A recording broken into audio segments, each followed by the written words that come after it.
Beats by Trill, straight Killerville, dog.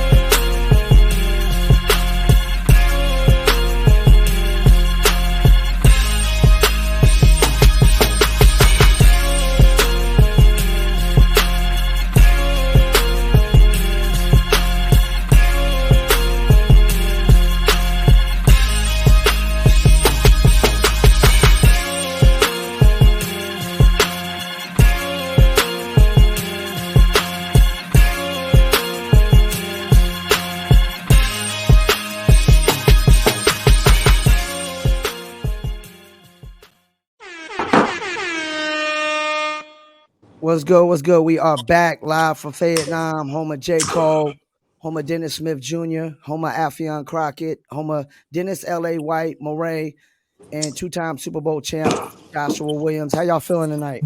Feeling good, man. Feeling real good. I'm no longer sick, but I'm still trying to get my voice back. Still need to get some sun, though. Yeah, that too. Last week, we brought you a special guest. We had a producer on.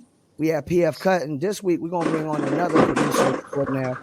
He produced for the likes of Ludacris, 50 Cent, Dr. Dre, Kendrick Lamar, and much, much more. Let's bring him on. D.R.U.G.S Beats. Yo, what's up, man? How y'all be, brothers? Good, we good. Right. It's good.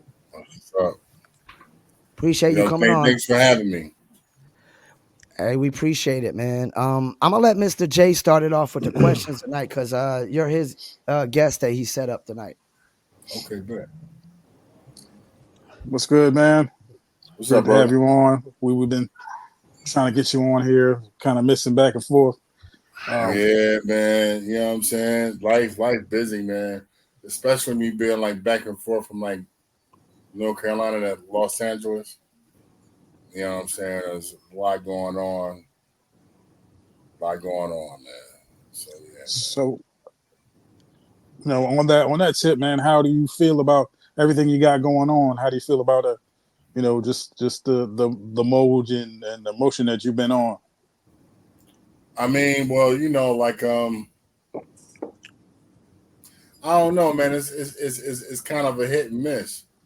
You know what I mean? Because for like a lot of people who know, what was it? 2021, like I had like a major car accident that almost took my life. You know what I'm saying? To a point where I couldn't walk for a long time. Like I couldn't move. So it kind of like, kind of took me away from the movement. And right when I was getting right back off in it, my granddaughter died. Wow. So like around like that time, and I was just like, I don't even want to be around. You know what I'm saying? Like I don't want to talk to nobody. I don't want to be around nobody.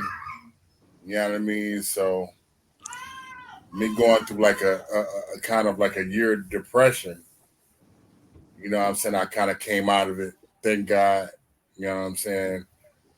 Thankful to my homie House Shoes, who's always been in my corner. You know what I'm saying? My homie Focus, 3-Dot Focus. You know what I'm saying? A soundtrack on my homies. Just really being in my corner, man. And, the homie Exhibit and everybody, it kind of helped me really just, get back off into, I guess, what I was meant to do. You know what I mean? But, thankful from that, you know what I'm saying? Right now, we got the #1 song in 16 countries. So, Congratulations. Yeah, congratulations. It all works out. It all works out. Just kind of give them a little bit of background on how you got started, how you just... Man, well, you know what I'm saying? I'm an 80s baby, bro. You know what I'm saying? I was born in 1980. My mom was like my greatest inspiration. You know what I'm saying? Because, like, if you go back and look at like my earlier videos or whatever, You know, I explained to you like my mother taught me how to dig for records. Well, I don't think she knew what she was doing at that point in time, but like you know, she would give me such a history on artists and records and you know just vinyl man and you know like this was how me and my mother bonded. You know, she would take me to record stores. You know, like I'm from Atlanta, so me being from Atlanta, like people who know like Turtles records and stuff like that, like you know what I'm saying. Like my mom would take me off of the Turtles records and Third World. Like you have to be a real Atlanta cat to know what Third World Records is. You know what I'm saying? Like third world records, like the record store at that point in time. Like bro, like in the 80s, they sold crack pipes in there. What Like the? straight shooters. Like Wow. like Brillo pad, like Brillos, Wow. all that. Like it was like a display next to the new Too Short tape. So when I mentioned Third World, if you was off into that, you know what I'm talking about. You know what I'm saying? Like the DJ Edward J and all that. You know, I just grew up around that, man. You know, so you know my mom, man. You know, my mom passed. You know, my mom passed in 09. You know what I'm saying? But you know, before then, you know, I had access to all her records. My mom, she was just she was something different, man. You know what I mean? Like she taught me, you know, like Candy Girl. The first time I heard Candy Girl, New Edition was from my mom.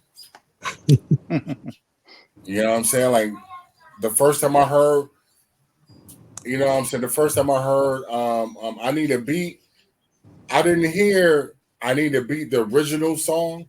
I heard I Need a Beat, the remix. The remix. My mom. Wow. That's crazy. You know what I'm saying? So like when I heard that, I was like it was over for me. You know what I'm saying? Like that was just what I wanted. And you know what I'm saying? Like you had like back then, you know, you had like, you know, you had the movies, Disorderlies, you know, the Fat Boys. Fat Boys, yeah. You know what I'm saying? You had Tougher Than Leather. You know what I'm saying? You had all these movies. You know what I'm saying? Like a lot of cats think like Master P was like the first one to really come with like black movies. Nah, man. Nah. It was way before that. You know what I'm saying? Like Run DMC was doing that a long time ago. Exactly. Well, think of that, man. Press You know School, Beat Street, yeah. Like, you know what I'm saying? The Fever was putting on a lot of stuff at that point in time. Wow. You know what I'm saying? So, you know, my mom, man, my mother. You know See, she's been a heavy influence. Heavy influence. My mother. So let's delve into kind of how you got the placement. You know, one of your biggest placements on the Chronic, on the Compton soundtrack. Yeah. I mean, me dealing with Dre, like that was like in the pipeline for a long time. Like it was inevitable. It was going to happen. You know what I'm saying? But that came from me dealing with Focus. You know what I'm saying? Like Focus, that's my brother. You know what I'm saying? Like Focus, man. That's my brother. You know what I mean? So, but for people who may not be familiar with Focus, give a little background on who Focus is and why. Focus 3 Dot. If you don't know who Focus 3 Dot is, that's like you not knowing who P Rock is. That's like you not knowing who Jay Dilla is, man. You know what I'm saying? Like, I don't know. Man. I ain't gonna front. That guy. You don't know? I'm not familiar with I don't. I mean, really. Shame on you, man. Hey, shame on me, but I mean, I do not know who Focus. On you, man. Never heard that name before. What? I mean, you put Focus as a comparison to if I don't know Focus, I don't know Pete Rock. I mean, I know Pete Rock. but I mean, I've No, never heard of Focus. what? Period. I might have heard of him, but not be familiar with his music. I mean, or maybe I know his music and don't know he did it. That's okay. That makes sense. I'm pretty sure. Yeah, I might know his music, but don't know he did it. I mean, it'll be a lot of Dre beats. Oh well, okay. Well, you're talking about Dr. Dre then, so this a long line of producers that actually made the beats, and Dre took the the credit for. So yeah, a lot of people say that, but not really so. That's not really how that. And let me set that record straight. There's a lot of people say that, and that's kind of scary. You see what I'm saying? So because that's why I don't collab with people. Mm-hmm. Yeah, that's why I don't collab, because later on it turns into I did this, you did that, you didn't do it. Later I did on it. It turns into a whole other different story versus us just jamming. You see what I'm saying? So I don't know why hip hop is really tagged with this. I mean, because hey man, Parliament and Funkadelic, they all jam together, right? Yep. Why can't we do the same? Exactly. Yeah. You know what I'm saying? I'm just saying. Makes sense. It turns into, with hip hop, I have to be like some type of individualist. It's just me who's doing all these things. And if I hire a keyboard player, I couldn't really play those keys like that. He was fluent in playing those keys like that. Because I hired him to play this for me. Now he's the producer. That's not how that works, man. Can I say something? That's not how that works. That guy's just a programmer. He programmed something.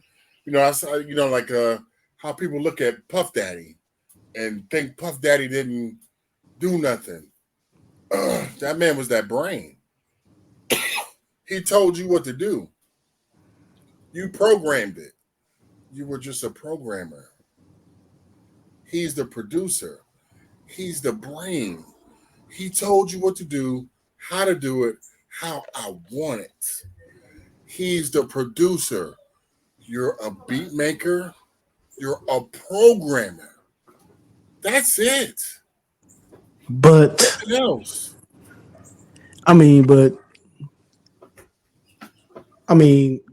Puffy's a difference from that's different from someone like Quincy Jones that actually knows how to arrange stuff. I kind of disagree. I really kind of disagree on that point because no disrespect to Puffy.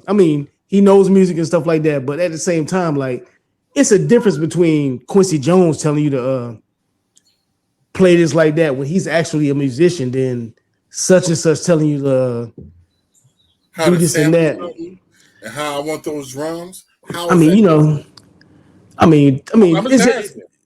just me personally. To me, is a little bit different than putting Puffy as. If that's the case, you're putting Puffy in the same category as Quincy Jones.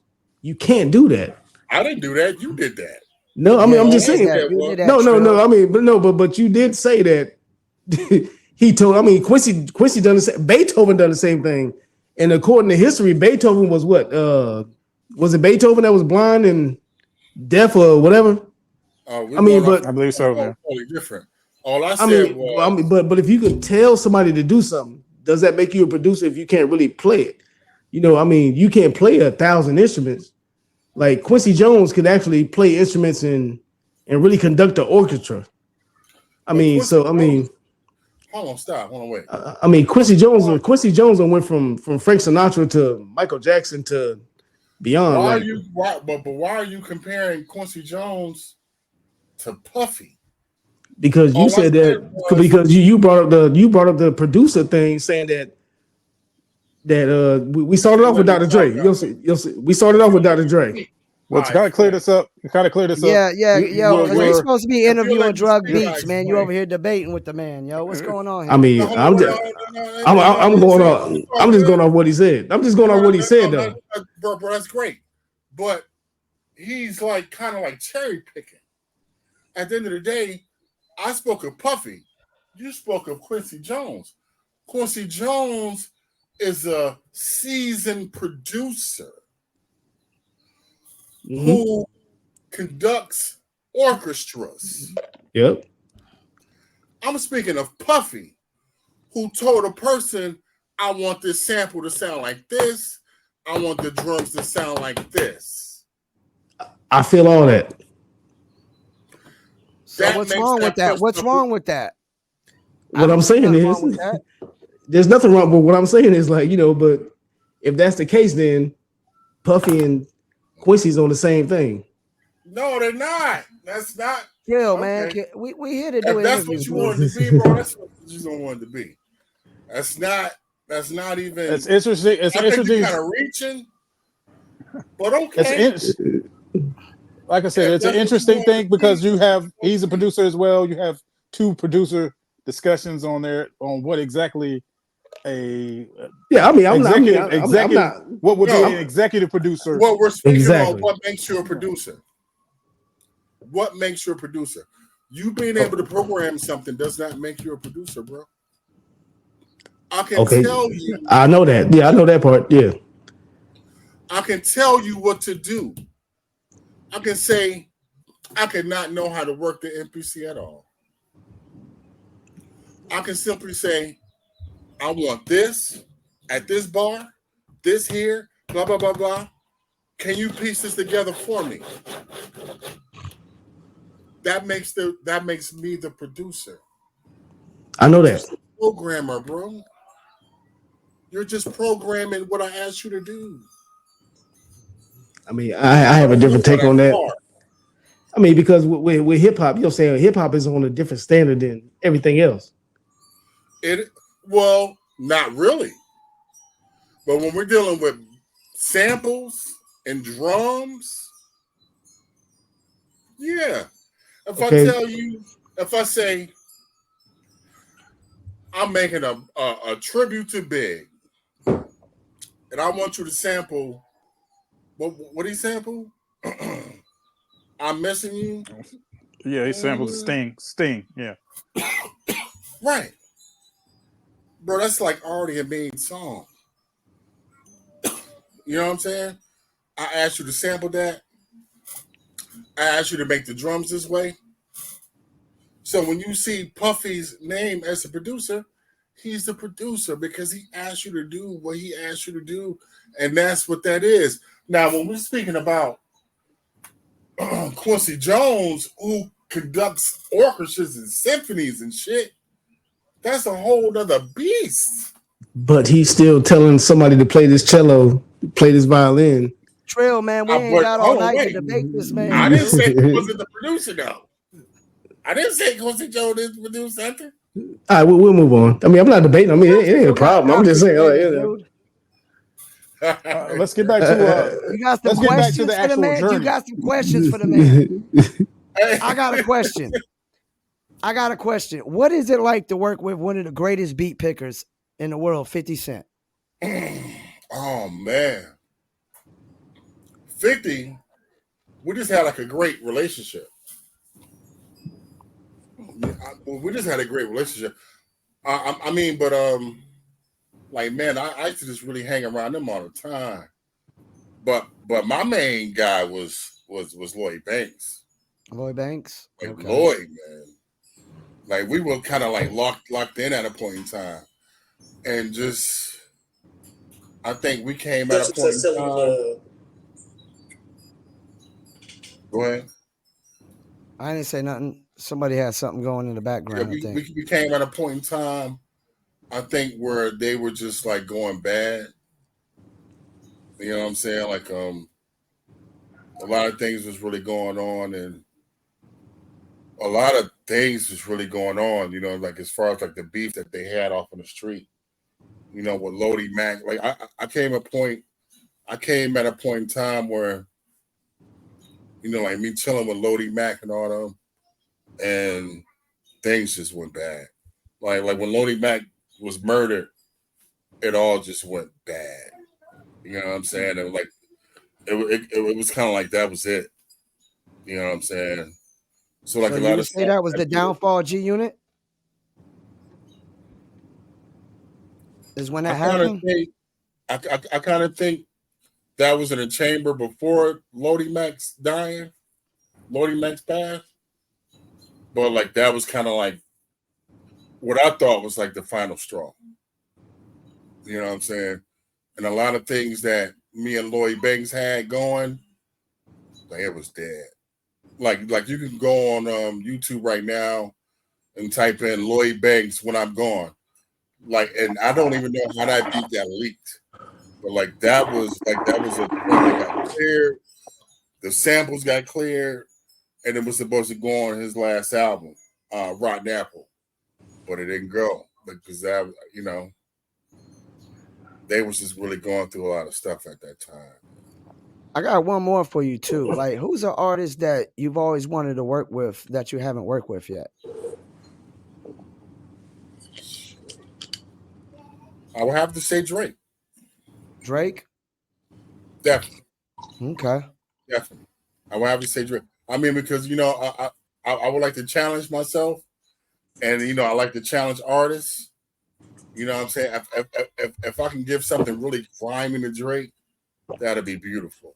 You know what I'm saying? Like like a next one was in my chamber would be Busta Rhymes.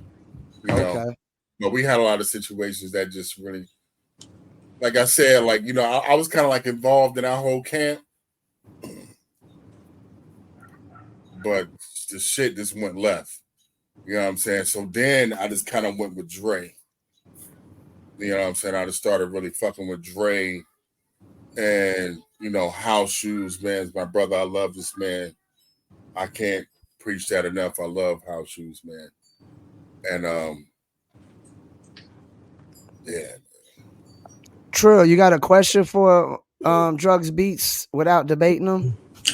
No, I mean, first of all, you know what I'm saying? Like, it ain't a debate. You know what I mean? Like, Yeah, word. It's all good. I mean, a non-producer would understand what we're talking. You know what I mean? This right here is a debate between producers all the time. Like, right. What do you call producing? Now, first of all, I mean, I'm not against nobody. Like, I can't play a bass guitar. But if I want to remake a bass guitar without sampling, I'm gonna call in the bass guitarist. Yeah. And tell them to play it. You know what I mean? But then, but anyway, like, hold on, wait, stop. But what does that make you? I mean, of course, I mean, like, if I tell them what to play, I mean, but but you know what I'm saying, but as a musician though, Puffy can't even play nothing. Okay, but what does that make you? Your original statement of I need a bass player. I can't play bass.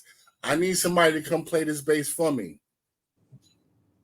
What does that make you? That makes me the person telling them to play this bass. You know what I'm saying? I mean, that makes you the producer. Right. I mean, but it makes you. I mean, but I mean, does that make you the producer? Yeah. I mean, okay. Yeah. So hold on, wait. So you say? I mean, if I could tell somebody the notes to play, that makes you. I mean, but if you could just be like, yo, just do this. Right. Okay, so basically, if you hire someone, which is a work for hire, as producers, we know what this means is well, right? Okay, well, we're still talking about hip hop, right? Yes, we're talking about hip hop. Okay. Work for hire. If I hire this guy, I say I don't know how to play bass, but this motherfucker right here, he plays bass well. I'm gonna hire him to play this bass for me. What does that make you? Okay, so we're still talking about hip hop. I'm just saying. I mean, I'm asking that. You know what I mean? Because okay, so then so if we still talking about hip hop, so why is it frowned upon? So rock artists. You just said you wanted to work with Drake, but Drake is getting criticized for not writing his rhymes. So why is it different for the rhyme part of the hip hop aspect than the beat making? I mean, how we get there from there? No. I'm just saying it. I mean, that's why I keep saying like, why are we still talking about hip hop? Are we still talking about hip hop? I'm just saying, but we were talking about production. I don't even. How are we talking about writing now? Okay, so it's cool for Dr. Dre to have what's the white Scott Storch make a beat. So it ain't cool for Drake to have nobody write his rhymes. I don't even know how we got there. I didn't say that. I'm just doing the contrast on it. Like, you know what I mean? If we're talking about production, I ain't even talking about lyrics. I just kept asking what we talking about hip hop. Hey, bro, listen. If you gonna make it work for you, bro, make it work for you. Hey, I'm just saying. I'm just asking the question though. I'm just asking the question. You can play bass. I mean, well, bass player. All I said was in hip hop, things seem to work different in hip hop. I mean, it don't. You know what I'm saying? People look at hip hop different than a band or whatever. It is what it is, man. It is what it is. You know what I mean? Nobody questions a band. You said they look at it different than hip hop. Oh, I mean, I mean, they look at hip hop different than like rock and roll or pop. You know what I'm saying? Like nobody. Talking about individual effort is what we're talking about. Yeah, you know what I mean? Like, I mean, nobody don't look at that no different. I mean, nobody cares who produced that rock band or whatever. Nobody cares about that. But when it comes to hip hop, they expect the rapper to write all their rhymes and they expect the producer to make the whole beat. That's all I'm saying. Like, hold on, wait. Yeah, okay. I mean, that's all I'm saying. Hold on, wait. You know what? You're right though. That's all I'm saying. Like, you know what I'm saying? Like, it's fucked up that expect the MC to write all his rhymes. You know what I'm saying? Yeah, and in hip hop, you expect the producer to make all the whole beat. And like, you know, like collaborations you don't. I don't. It's not accepted. I don't. Collaborations is not accepted in hip hop. I don't expect the producer to make the whole beat. When it comes to producers and making, I do not. I don't look at it that way. Especially with me. I never said I looked at it. I'm just saying like the perception in the public. I never said I looked at it that way. I'm just saying like to talk about the perception in the public. We here to talk about drugs beats. Hold on, wait. No, bro. He's good. I love the conversation he's giving me right now. I'm just no, wait, it's good. Because at the end of the day, if this is our perception, we got to change that. Exactly. That's all I'm saying. I mean, I'm not saying that that's my perception. I'm just saying the perception in hip hop. Yeah. If you're telling me as me making infectious melody, a melody is driving, is driven. Yeah. And you don't respect it because it didn't come from just my brain alone versus 4 other great motherfuckers, you telling me, in which I don't really believe that, because if we look at my homeboy, my homie, this is my guy, Anderson .Paak. If we look at Anderson and we look at everything he's collabing with, we don't look at him like that. This man has done shit with knowledge. He's done shit with fucking everything. We don't look at him like that. You know why? He's not a rapper. Music. Exactly. But you know what I'm saying? What I'm trying to say is like with hip hop is always singularized to just hip hop. It's not considered as just music. I mean, that's all I'm saying. Like, I mean, I don't have nothing against what you're saying. What I'm saying is like in hip hop, you have to write your rap and you have to make the beat. Other than that, people talking shit about you. Like they talk shit about Dre, they talk shit about Matty Fresh. You know what I mean? Like everybody know all these people's like they got a farm of people that's making the music and they're not playing it themselves. That's all I was saying. Man, they talk shit you know what I'm saying? Drake for a reason. Drake passed off himself as a real MC. I mean, he one of my favorites. Yeah. Okay, hold on, wait. But they're gonna challenge you on that. If you pass yourself as a real MC, you don't think they would challenge Black Thought? If you found out Black Thought had a writer, what would you do? What would you say right now? I wouldn't believe it.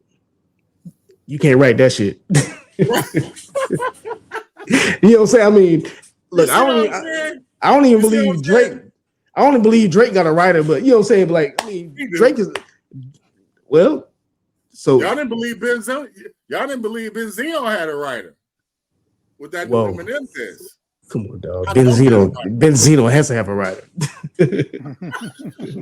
You talking about Benzino? You know what I'm saying? That's like last week when I love Benzino, man. Yo, bro, Black Power.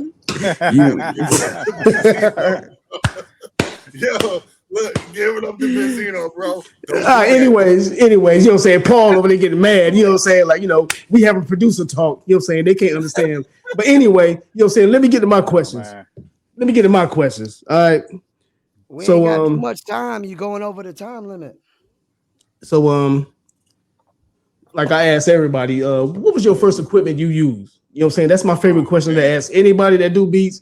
I always want to know what's the first thing they use to make a beat. A Scratch Master mixer that had an 8-second sampler, and I had a tape deck, that had a double tape deck. And what I would do was I would loop up the beat in my mixer, and I would record it on one tape. Then I would find a sample, and I would do a bunch of crazy pause tapes. You know what I'm saying? But hey, but real shit, like I didn't have my own real equipment, man, till after that 50 Cent placement. Like I didn't have my own MP. I didn't have nothing. And for those who don't know, what song was that? That was the 50 I Just Cent Wanna? I Just Wanna, right? Like that check bought me my equipment. Yeah, and what was that? And with that check, I still didn't have a lot, right? So it's something legendary floating out there. But this shit is truly legendary. I didn't have like Pro Tools and shit. All I had was a MPC and a Triton, right? And right. I didn't have a mixing board, but I had an old school Gemini mixer that kind of flipped into a mixing board. So what I did was I had to make these beats, man. I had so much pouring out of my mind. My mother had just died, you know? So this is like 2009, 2010. And I left Atlanta like I was done with Atlanta. So much was going on. All my people was dying, man. We were all going to jail and shit. So like the last time I came out of jail, I moved to North Carolina, right? But I took that check and I bought me an MPC. I bought me a couple of things. I really bought majority like this fucking records, bro. I just went like ham on this buying like vinyl. And I made this beat tape, right? But I didn't have nothing to record it on. So I had like one of those TVs, you know, like the TV that had like the VCR and the TV. Built in, like yeah. RCA jack and the TV. So I got like this whole 6-hour beat tape on VCR tape.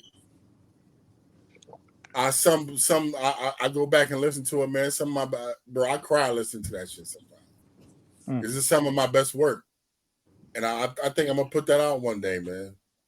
You know what I'm saying? Just to, you know, like, but you can Google, you can Google it because some people talk about it, because some people heard it. You know what I'm saying? Because I was able to get some of it down to disc, but like only half of it. You know what I mean? So like a lot of people heard, a couple of people, not a lot of people, a couple of people heard of it, and was like, "Yo, you need to put that shit out, man." But I think I'm really gonna put that shit out. Put it out. You know what I'm saying?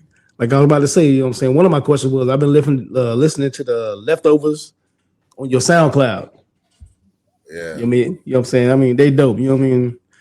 Keep hip hop alive. You know what I'm saying? I like the chops and all that stuff like that. You know what I mean? I can hear the chops and stuff like that people don't hear. You know what I'm saying? Unless they're producers. So I mean, I like it. I like it. Yo, would you use the 2000 still? Nah, XL. I'm still on that XL, man. You know what I'm saying? But you know, my thing is more Pro Tools. But like like Leftovers, but that's like that's like 4 years old. It's like 5 years old. You know what I'm saying? I just dropped a joint on a Bandcamp called Above. You know what I'm saying? So, y'all go cop that. Look out for that. You know what I'm saying? That's much more updated beats. You know what I'm saying? Some real dope shit. You know what I'm saying? That's up on there, man. You know what I'm saying? So definitely go check that out. But you're definitely for thanks for the love, man, and peeping that out, man. Leftovers. Yeah, I mean, I've been listening to them all day. Both of them. Leftovers 1 and 2. Crib. Yeah, like I said, I've been listening to Leftovers 1 and 2. So I mean, it's some dope shit on there. So yeah. Yeah, damn. Yo, yeah. I kind of forgot about them joints, man. Leftovers 1, like that was like, appreciate it, bro. Yeah, like that's old shit, man. I mean, I like the style. You know what I'm saying? Similar to mine. So Yeah, I stopped posting beats online, man, because you look up, man, motherfuckers have whole albums on your shit, man. And dudes is like so brave, like dudes just send me like, yo, check out what I did to you. It's like, motherfucker, I sell beats, you know what I'm saying? I'm a fucking father, motherfucker. Yeah, like, everybody gotta eat. Support me, motherfucker. So I don't on that tip, man. Give you a whole album of your shit, and then try to put it out. I don't post no more music no more. And on that tip, man, I appreciate you. I appreciate you getting. You know what I'm saying? I got that Battlefield joint on my album that I went and bought from you. So appreciate it. Me and my brother did a joint called Battlefield on Drugs Beats on the One Heartbeat Away album. You see what I'm saying? So you haven't even dropped Battlefield yet. It's on the album right now. It's streaming right now. Years old. You know. Hold on, wait. And I'm speaking of that whole VCRB tape. Mm-hmm. You know, it's one of the beats I made on that VCRB tape. It's dope. It's a dope beat. So thank you, man. You know what I mean?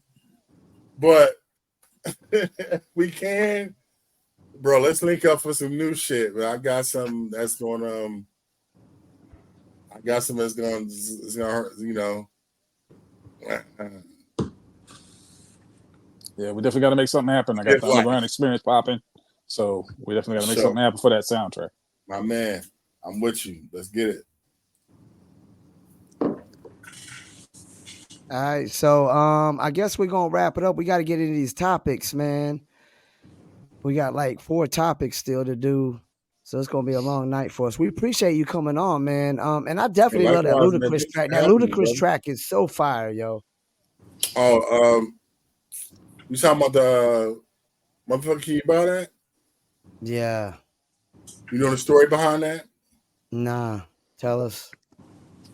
So which is my brother now, because there was a point in time, like motherfuckers was trying to kill Killer Mike over that. Oh shit! Where he jacked that beat from Ludacris. Damn. That beat was supposed to go on Ludacris's Theater of the Mind. Oh wow! And it was a beat that I was like playing in a lot of beat battles. I won a lot of beat battles with that beat.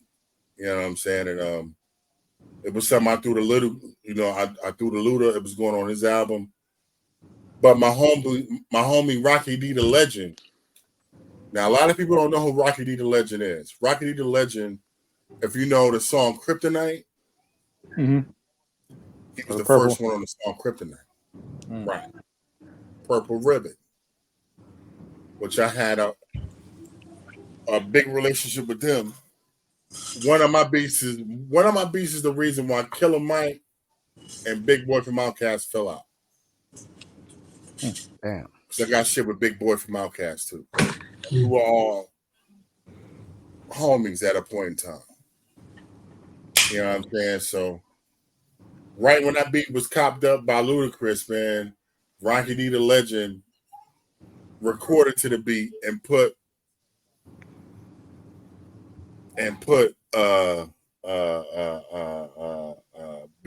not Big Boy, fucking what's the name on it, and they put that on his album Allegiance to the A, which almost kind of ruined my career at that point in time. You know what I'm saying? Like, he really hurt me. Like, he really, really, really, like, Killer Mike really hurt me at that point in time. And which I caught up with him later in point in time, because there was no point in suing him, because he didn't have no money. You know what I'm saying? He was broke. So there was no point in me suing him, on me even going after him. Mm-hmm. You know what I'm saying? So I caught up with him 5 years later. You know what I'm saying? He spoke on, you know, it wasn't him, it was his people and this and that. You know what I'm saying? But at the end of the day, he broke bread, and he only paid me $500 for it. But it wasn't really about the money to me. You know what I'm saying? It was about just making that shit right. You know what I'm saying? Because, man, these dudes out here, man, they really play with producers' lives, man. And I see this every day. You know what I'm saying? It just happened to my homeboys fucking with Cool and Dre. Like, that's why I don't like Cool and Dre. I don't like Cool and Dre. I don't like these fat motherfuckers, man. And I'm fat too, but I don't like these fat niggas, man. Like, these motherfuckers are like bad fucking people. And they keep using these young boys to rob them of their publishing, their fame, rob them of it, of everything. And what they just did to the missionaries, man, I really don't like these dudes. I don't fuck with Meek Mill. I don't fuck with Fat Ross and that shit. And what they keep doing, what they did was wrong. You know what I'm saying? But, bro, I've dealt with this shit so many times, dealing with these motherfuckers, man. I've dealt with this shit so much, bro. Every big placement I've had, I kind of found out later on. You feel what I'm saying? Like every placement I had, except for 50 Cent and Dre, where they handled they shit right. Everything else I found out later on. You know how I found out? A motherfucker hit me on Facebook and was like, "Yo, congratulations! Congratulations for what? What are you talking about?" Boom! Motherfucker done already made a video of the shit. My beat, like everything, everywhere. It's like, what the fuck? I mean, how do you get your beats though? When we gonna call my management? When we gonna call any of us? I mean, how did they get your beats though? Like, I mean, you had to put it out there somewhere. No. You're right. So this comes with sending your homeboys beats. Well, Paul, I sent you a whole folder. You send your homeboy a whole folder, some shit somehow. Zelda got your shit. Well, we only using Trillanoyx on the podcast, so you good to go. Nigga, it's some shit. And look, here's the thing, man. So I told the old boy, you know what? You talking all this crazy shit? I don't even want that money. I'd rather have a fade. Just give me a fade, just me and you, just 15 minutes. Just give me 5 minutes in the room with you, and we even. With that whole shit with the Griselda and the Worry joint on what is it? Conway Presents. Motherfucker took my shit. I don't even know how he got my beat. Wow. I don't know how they got that shit. It's on that project to this day. It's put on a project now. They had me submit some shit. I just of what, a $500 payment. I don't even want that money, nigga. Fuck that money. I don't need that shit. But that shit your homeboy talking. And he fucking keep talking. Man, just put me in a room with him.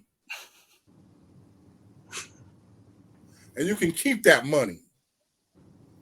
And that's me saying that shit on the record. I ain't post that shit nowhere. It ain't gonna be nowhere. I ain't gonna promote that shit nowhere, nigga. And everybody know that be. But that shit you talking, bro, just me and you. This is just me and you. Yeah. You know what salt smells like? Do me a favor, turn off both of those eyes on the stove. Yes, sir. Well, we about to wrap it up, man. We appreciate you coming on. We still got a whole hour to go, probably, of topics.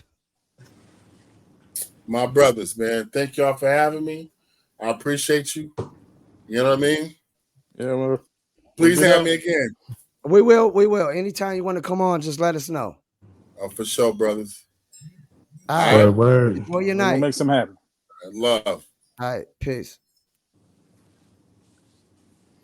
All right, fellas. I don't know if Mutate Guy's going to make it. But before we get into the topics, we got to play this tribute for the first topic, and it's for Boss. We'll be back in like a minute.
What's good? We are back.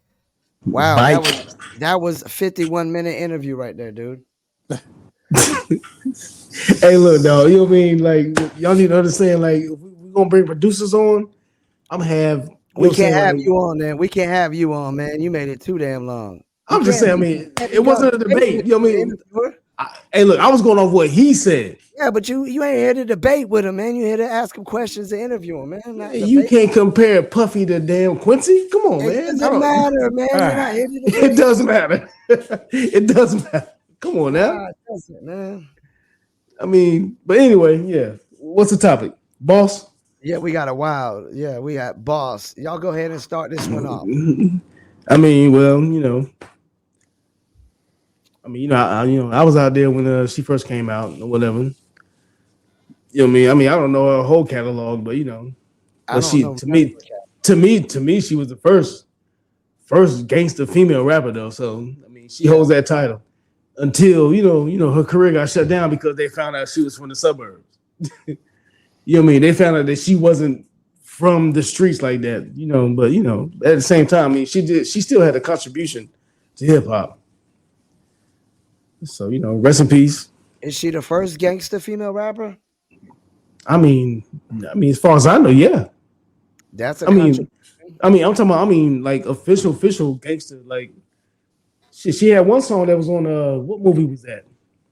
She had that one song like I don't give a fuck, not a single fuck. Not, you know what I'm saying? I mean, that was unheard of for a female rapper back then. So and just so you know, we're supposed to have another guest on later tonight, but he's got to wait a little bit longer now.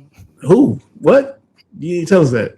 Well, that's why we're not supposed to have hour-long interviews either. Hey. 20, 30 minutes max, man.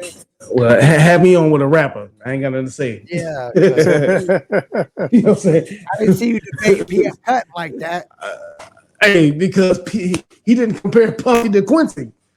You know what I'm saying? Puffy ain't no producer, man. Come on, dog. I don't care what nobody say. I mean, but we'll move past. You know what I'm saying? We gonna. You know what I'm saying? Hey, look, with Boss and her impact on hip hop. Well, bottom line for of course, rest in peace, Boss. She was one of the most popular female rappers of her era. She had a real impact when she came out. I think her impact is such that it's hard to say that you would have a Brat or a young MA had there not been a Boss. I think it's difficult to say that without her. And for someone who had, she did have, I guess, a album later on in her career outside of the one she dropped on Def Jam. But that album, you know, the Boss album, has just had so much impact, and to this day, the recipe of on that joint is just one of those classic joints. I mean, it's interesting that it even outlived or outweighed her background. You know, people started finding out exactly, you know, that she wasn't exactly from the streets like that. She wasn't, you know, doing all these things, but she had been in the presence of so many other rappers, hardcore rappers, done stuff with Spice One, a collaboration with like Trax, stuff like that. So her presence and her skill kind of outweighed her background. And I will say that it's funny that today in 2024, that wouldn't fly. You know what I mean? Like, I mean, nowadays, all the dudes today, we know they're not real gangsters. They ain't out here in them streets. But it's funny that back in what was that, like 90? 93. 93? When she dropped the album. You know what I mean? 93? You know what I'm saying? I mean, that's back when hip hop was official. Like, you had to be about what you was talking about. I mean, that's when hip hop was really starting to come forward. 93, 94, I mean, that sound came through. I mean, yeah. That sound came through. You know, like I tell everybody, look, you know what I'm saying?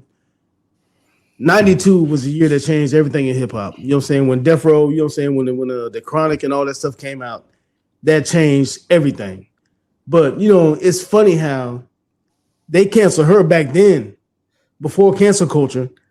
And now they letting these niggas slide that ain't even about none of that life. Well, because it's more commercial now.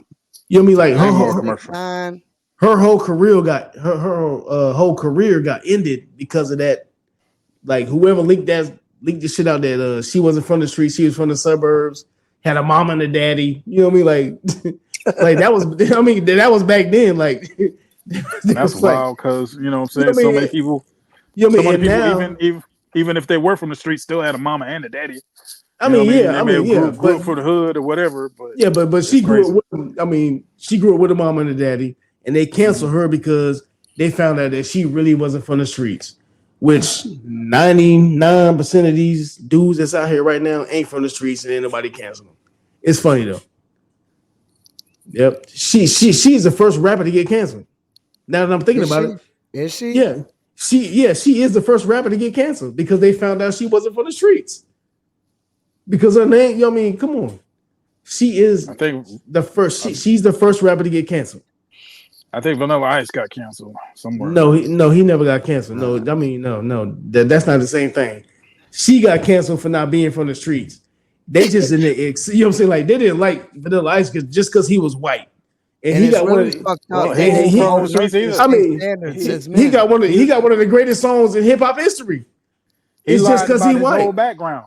He lied about his whole background, saying he was a gangster from Miami, and he wasn't even a gangster from Miami. He was a dancer from Houston. I mean, but at the same time, he was a white rapper, so I mean that you know what I'm saying, it makes it easier for you to cancel a white rapper. I mean, everybody still talks shit about Eminem because he's white, but he's one of the dopest MCs ever, but he's just white. You know what I mean? But Gangsta Boo, I mean, she's the first one to get canceled. I mean, do the research. All because they found out she was from the suburbs and she came from a complete household with a mother and father. So she should not be rapping about that stuff because she comes from that background. She's the first rapper to get canceled. I mean, do the research. I did it. She got canceled just because of that.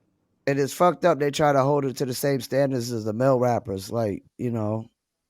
I mean, yeah, like I said, like, I mean, females are supposed to be gangster like males all the time and shit, you know.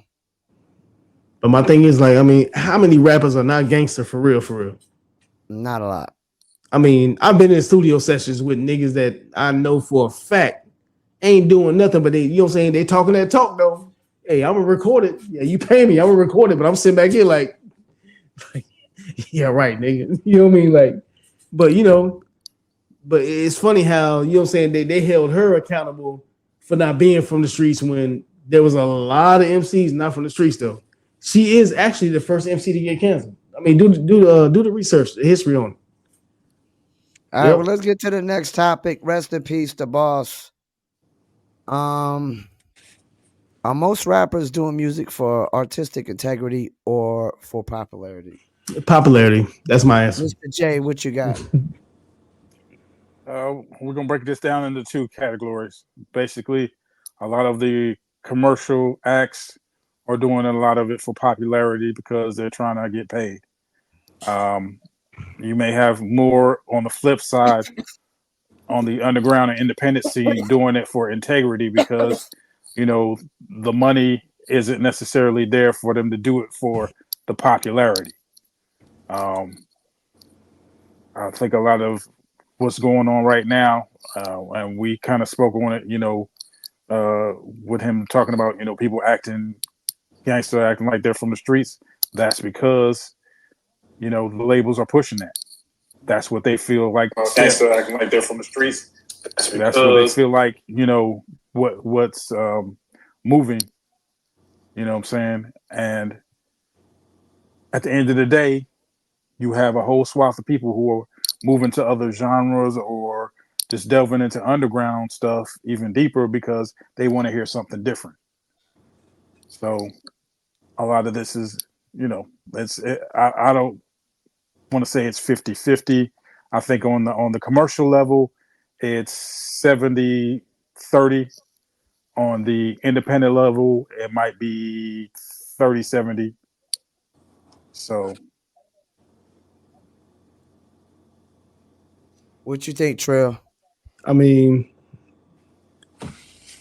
I think it's all for popularity because, you know what I'm saying, like if you listen to the music, you know what I'm saying, you can tell somebody that's in it for the art form and versus somebody that's trying to regurgitate what's going on right now. I mean, it's just obvious. So I mean, it's real simple. I mean, most people just trying to do this shit for you know what I'm saying, like popularity, and they trying to imitate their favorite rapper or shit like that. Like, I mean, to me, it's 90%, it's 95%. Matter of fact, 98% just popularity, and then 2% people that really respects the art form. I mean, it's just that simple because like you don't hear nothing that really inspires you. I mean, Yeah, what you? I mean, what do you hear that inspires you? Both of y'all. not much nowadays. Not much nowadays. Exactly. I mean, so I mean, like, it goes back to what we was talking about with the streaming. You know what I'm saying? The streaming topic last week. It's like, everybody's chasing, like, you know what I'm saying? They're going on you know what I'm saying, whatever streaming service they on and see who's number one. Okay, I'm gonna try to make a song like that. It's no inspiration, man. You know what I mean? It's bullshit. It's a bunch of bullshit. Like I said, I mean, I don't listen to a lot of stuff. Sometimes y'all drop names to me, I'd be like who? Like, I don't even know who they are. You know what I mean? Like, it's a bunch of repetition, regurgitation of something they done heard before. Like, so I mean, it's just garbage. I definitely think it's popularity. I think nowadays, like some of these cats that are making it that are really basic, I made it where anybody thinks they can make it in the music business. And that's why we have so much bullshit coming our way.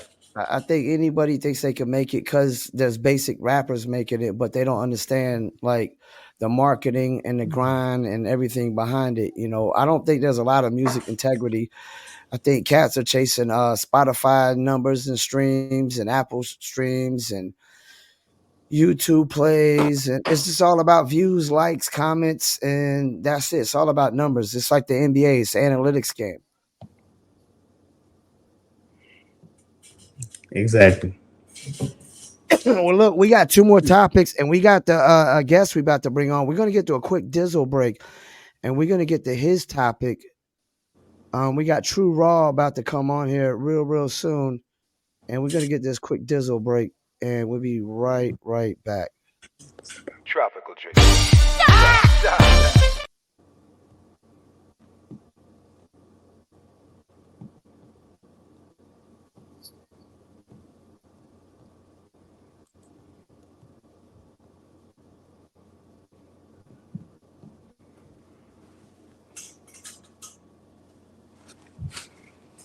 I'm gonna step out for a segment.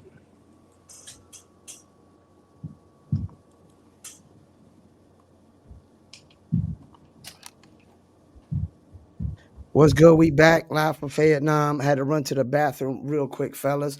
We about to bring on True Raw. How you doing, man? What's happening? What's happening with you, bro? I see you had this post. We want to talk about, and we put up on the screen. You said, "I still ain't heard nobody in town make a better song than Murray." You Take God was supposed to be on here. He said we should have you on so you could give your perspective on that. Okay. So, well, I mean, like I said, everybody was buddy with bro, right? And then I seen it with my own eyes. I know people that know this dude personally or whatever, right? Everybody turned on bro. They turned on bro. And I'm like, damn, okay. So y'all in competition. So I'm like, boom. I listen to the radio every day. I got a module out on my car or whatever. So I have to listen. I'm forced to listen to the radio. I'm like, damn, I thought about it. I'm like, damn, I still ain't heard nobody from the deal on 599. now when you say better, can you explain what you mean by better? When I say better, I mean like on the radio. Like that's just On the radio. on the radio. So you mean hit song, right? Yeah, a hit. Exactly. Yeah. A hit. You haven't heard nobody that's made a hit song like Murray. I haven't heard nobody. I see people chase it, but I haven't heard potential. I think people are so overzealous with themselves.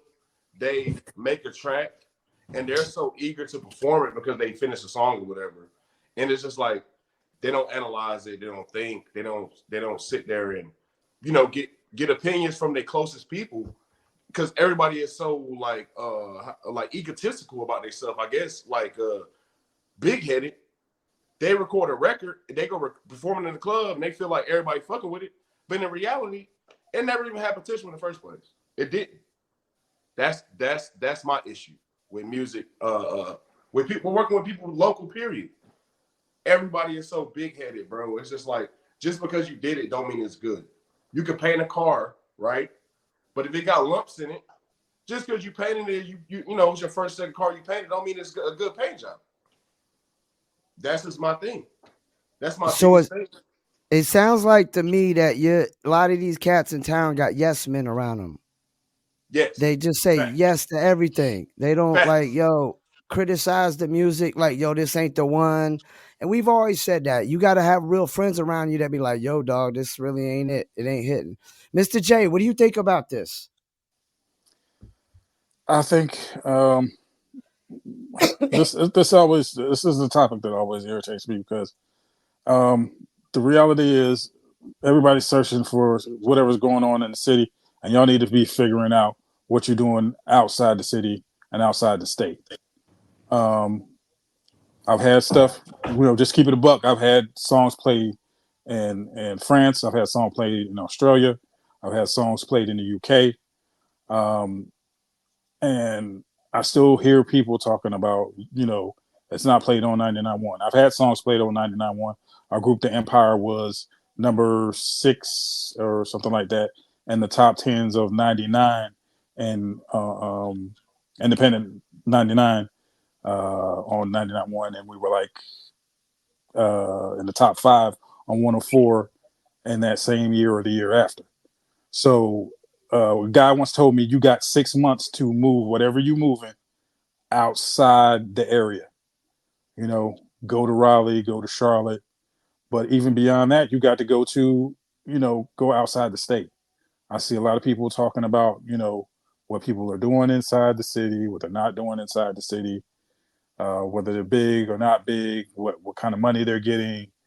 A lot of that is just, to me, is BS conversation, because you're not not truly networking with a lot of other individuals. You're not truly figuring out what can y'all do to collaborate. What's 5 things, just, without any money being involved, that you could do that will give you some kind of impact. Yeah, his phone died. And we just lost him. So it's just me and you. So I agree with you as far as I figured that's what you was talking about, like hit records and whatnot. Like, See, I hate to cut you off. See, don't get it twisted. I understand networking. I lived on the West Coast for 4 years of my life, in my adult years, right? Bro, I was on the music scene like a motherfucker. You feel me? Bro, it's deep. It's you have to get with other creatives to be creative. You know what I'm saying? When everybody's making music. These people will rather shut you out and feel like they about to cut you off versus, okay, let's see what his perspective is. Or no, they're not going to do that. They're going to like literally do everything in their power, and even as far as hurt you, to cut you out of the music loop. You understand me? That's where I'm coming from. Everybody got this mindset. They got their crews and stuff. It's so competitive. I understand that it's supposed to be a competitive market. But bro, this is the country. This is the South. We had to fight to even get in the music business. That's my thing. Like, now, how long you been in the Ville? I've been in the Ville. I was born and raised here. Okay, so it's been like that all whole time though, right? Yes. Definitely. Like, why do you think that we can't work together? And because when one dude, I'm gonna tell you all it takes is this right here. When one dude go like this, the next one gonna try to get up there with you and then try to bring you back down. That's just what it is. That's just like the crabs in a barrel. Yeah, it's because you can't even be creative, because you might wake up tomorrow and go to the studio, all your shit gonna be gone. And I've had that happen. Believe me, I've heard people get robbed. Even like yeah. I'm sorry, y'all. I'm rambling, but yeah. Now you good? You good? I've heard that story twice, at least 2 or 3 different times. People get their studios robbed, and people come in and take their stuff. I mean, it's ridiculous. Look, the reality is, I guess if somebody didn't like my conversation, that's why they jerked me off of here. But the reality is, you're gonna be moving further, faster with 10 than you will with 1. Thank you. So the reality becomes, we honestly need like a city summit. All the OGs, all the people, all the artists need to be able to sit down together and basically create a pact, create some rules and regulations, some things that we could agree on how to deal with each other, how to work with each other, because it's worked in other places. When things started going out of hand and on the West Coast, Snoop called a summit. Yep. Everybody had to sit down and had to hash out whatever issues they had and be able to come together, and a lot of collaboration came out of that pact.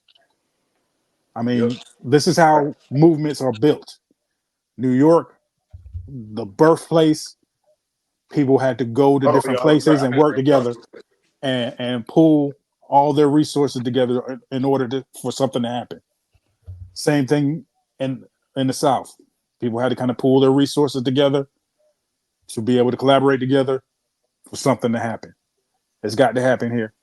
Well, I ain't seeing that. And like I posted something. Like I said, we had to have a summit. We have to have everybody playing a part, man. And it seems like everybody's trying to play the same part.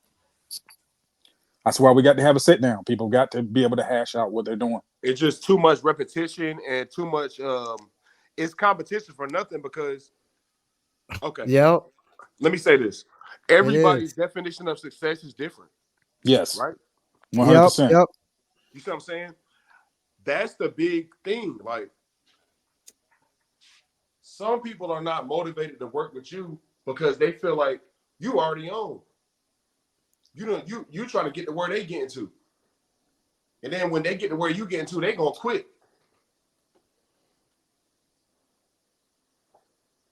How you supposed to work with people like that? Like I said, that's I why we don't need know, it. That's where man. we need it. That's why we need that sit down. That's why we need that sit down. That's why we need a moderator. That's why we need some real stuff I going hear a on. lot of Fayettenam, a lot of but I don't hear a lot of let's work together. Nah. Because guess what? He gonna charge me and you 600, but he gonna charge bruh 300. How we supposed to work, Crazy. bro?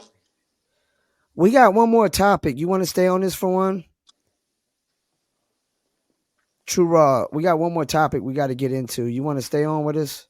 Oh yeah, I'm with you. I'm with you. I'm with you all All right, so James Blake exposes how last week we talked about how music streaming is brainwashed the artists. Now we're gonna talk about how it's brainwashed the fans into thinking music is free. Lord have mercy. Mr. J, you want to start this one off? Did you watch that video I sent you? Yeah, yeah. And this is something from long before he even mentioned that.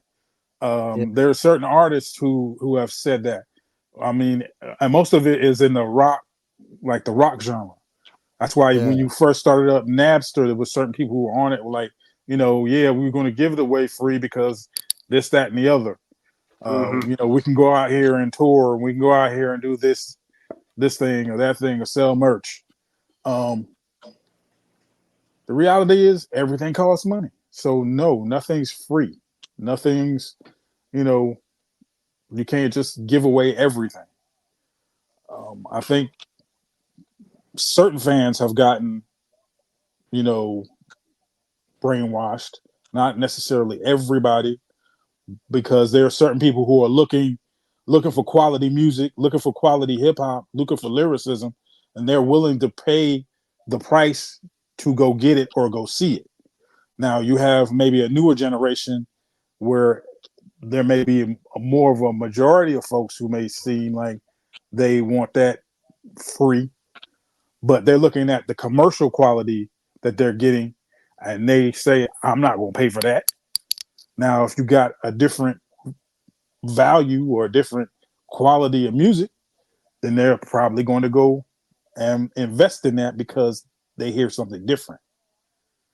That's where, major labels are shooting themselves in the foot. They want to put certain people out in the forefront and they're not putting out quality music. They're thinking that this is what's selling and the actual people are telling them something different. But so True Raw, what you think? You think music streaming is brainwashed the fans into thinking the music is free? Okay, it's a lot of brainwashing that's been going on for years. Besides even people thinking that music is free, right? Just like even with quality. A lot of albums that we grew up on, that we listened to, had the most trashiest mixes ever, but that was the best music they ever made. Some of the best top. I agree. 10, I agree. They made. You feel what I'm saying? So even down to Pro Tools, how does it not? Where does the brainwashing stop? It never stops. Yeah. They stick you to one. They stick you to one route when there's so many DAWs you can use to record a quality album. But the standard is Pro Tools, consoles. It's all brainwashing, really. It's all to a certain degree. It's all just they had to brainwash the artists and the producers to brainwash the consumers. Exactly. Because if you're using Pro Tools and you're using top quality monitors, using top quality PCs, top quality, everything, even the drum kits, right? Bro, you already you working with like 20K. So how is it? Their music is never going to be free. It's the marketing that they get on the back end. It's all the marketing employees, Yeah. That's how I look at it. It's like it's all brainwashed back to the beginning, bro. So basically what you're kind of saying is they care more about the quality of the recording than the quality of the music. Yes, definitely. Which is really backwards. Mm-hmm. Like you said, back in the days, all the great music wasn't really great quality recordings. I mean, we know Dr. Dre set the standards on like a lot of shit with the Sonics and how clear his Chronic album was. how many hood dudes did you know that you could use gear like that? Could Yeah, run output and input, output and input. There wasn't that's even that crazy, many people right? that could even do that. That's crazy. So it was That is always limited from the beginning.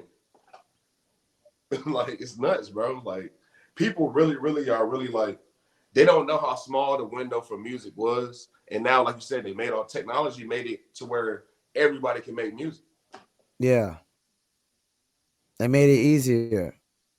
There's no Anybody funnel. thinks they could do it. Exactly. It's not true. And it's not true, bro. Because, like I said, I think started so? off as an artist. Bro, Yeah. If that's your mindset, man, you're going to spend a lot of money trying to get to where you're going if you don't really learn how this stuff works, you know? That's crazy. You know? Well, we're about to wrap it up. We're going to get into these shout outs. True Raw, you got somebody you want to shout out? Anything you want to shout out? Yes, sir. Yes, sir. Shout out my boy, goddamn Music God. Shout out that boy, goddamn Midi Kid. You heard me. Shout out that boy, my boy, my cousin, Arsenio the Dreamer. You know, everybody else, I'm gonna cut it short. You know, but I love everybody, man. You know. Mr. J, you got any shout outs for me? Shout out to Ty Bruley. He just got that drop done for me. Hopefully we'll be able to show it, the trailer on this show sometime soon for the Underground Experience. Shout out to everybody on the show. Shout out to Fat. Shout out to Mixtape Addict. I see he just got a deal done, so we're definitely going to be networking with him and doing some things. Like I said, the Underground Experience Funder is still going. Go to empiremusic.com, www.empiremusic, music spelled MUSIQ. Go check out that funder, tap in, so we can go ahead and get this film finished up and let it be what it needs to be to show love to the whole 2-6 and the NC hip hop community at large. That's One what's heartbeat up. away. One heartbeat away. Streaming right now. And shouts out to Drug Beats for coming on for the interview tonight. We're gonna definitely chop up some clips for y'all. And check us out tomorrow. We got about 12 songs. Me and Trillanoyx Trax gonna review of all genres, 5 p.m. Eastern, and we're gonna start the sports section, sports edition, Sunday, 5 p.m. Eastern. All right, anything y'all want to say before we go? Hey, just tap in with me on Facebook, man. Tuuraw, TUURAWW. Anybody want to tap in with me? Click me on this too, bro. And just chop it up so I can share it on my side too. I got you. Yes, definitely appreciate you coming on too. Oh yeah, appreciate you, man, having me, man. For real, man. I really do appreciate it, man. All right, and we out. Peace. Yes, sir. Beats by Trill, straight Killerville, dog.